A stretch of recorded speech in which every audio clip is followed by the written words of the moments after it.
আসসালামু আলাইকুম রহমতুল্লাহি ওবরাকাতু। প্রিয় বন্ধুগণ, কেমন আছেন? আশা করি সকলেই ভালো আছেন।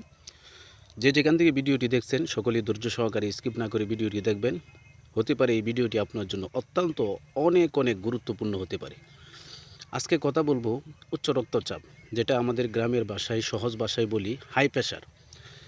উচ্চ রক্তচাপ এবং হাইপার টেনশন, যেভাবেই বলেন না কেন, আমরা গ্রামের মানুষ বা সরল মানুষ, সাধারণ মানুষ যে ভুলটা করি, আমরা যখন শরীরে কোনো সমস্যা দেখা দিল, ঘাড়ে ব্যথা অথবা মাথা গরম হয়ে যাওয়া ইত্যাদি শারীরিক কোনো সিমটম দেখা দিলে আমরা গ্রামের বাজারে গিয়ে কোনো দোকানে বা ফার্মাসিস্টের কাছে যাই, আমরা প্রেশারটা মেপে দেখি যে আমাদের প্রেশারটা যদি বেশি থাকে, তাহলে আমাদের ফার্মাসিস্ট আমাকে বলে যে আপনার হাই প্রেশার, আপনাকে ওষুধ খেতে হবে।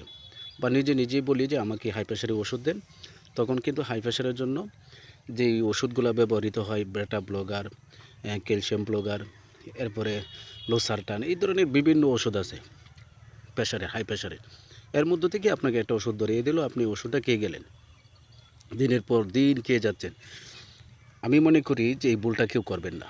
হাই প্রেশারের ট্রিটমেন্ট বা হাই প্রেশারের চিকিৎসা করার জন্য আপনাকে একজন কার্ডিওলজিস্ট অর্থাৎ হৃদরোগ বিশেষজ্ঞের শরণাপন্ন হতে হবে। আপনার যদি বারবার এই হাই প্রেশার বেশি থাকে, নর্মালি প্রেশার 120/80 বা নিচেরটা 90-এর ভিতরে থাকে, আর উপরেরটা যদি 20 থেকে 40-এর ভিতরে থাকে, তাহলে এটা নর্মালি একটু ওঠানামা করতেই পারে। যদি স্বাভাবিকের ভিতরে ওঠানামা করে, এটা নিয়ে টেনশনের কোনো কারণ নেই।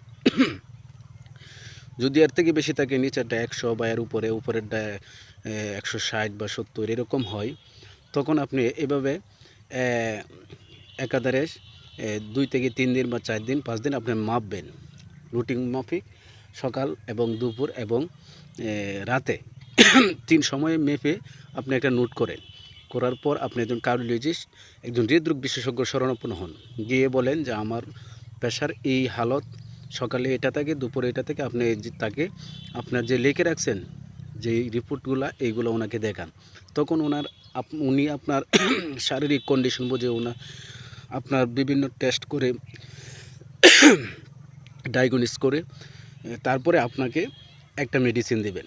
সেই মেডিসিন যদি প্রয়োজন হয় তাহলে দেবেন, যদি প্রয়োজন না হয় তাহলে হয়তো আপনাকে অন্যভাবে চিকিৎসা করবেন। তিনি বুঝবেন আপনার কি শারীরিক কোনো সমস্যা থেকে হচ্ছে কিনা, আপনার বংশগত হাই প্রেশার আছে কিনা, সমস্ত কন্ডিশন আপনার যাচাই বাছাই করে তিনি চিন্তা ভাবনা করে আপনাকে প্রেসক্রিপশন করবেন। অনেক সময় দেখা যায় যে অ্যাংজাইটি থেকে কিন্তু প্রেশার আপ ডাউন করে বা হাই প্রেশার হতে পারে। তখন কিন্তু আপনার প্রেশারের ওষুধ চিকিৎসা করলে হবে না, প্রেশারের ওষুধ খেলে হবে না। তখন কিন্তু আপনাকে আগে অ্যাংজাইটি বা টেনশন, যেটাকে বলে ডিপ্রেশন, অ্যাংজাইটি এবং বিষণ্ণতা, এগুলোর চিকিৎসা আপনাকে করতে হবে। যখন আপনি অ্যাংজাইটি ডিপ্রেশনের চিকিৎসাগুলো সঠিকভাবে হবে, তখন কিন্তু আপনার এই সমস্ত যেই কারণ, যদি অ্যাংজাইটি থেকে যদি আপনার হাই প্রেশার হয়ে থাকে, তাহলে এই অ্যাংজাইটির চিকিৎসা করলে দেখা গেছে যে আপনার প্রেশার অটোমেটিকলি নিয়ন্ত্রণে চলে আসবে।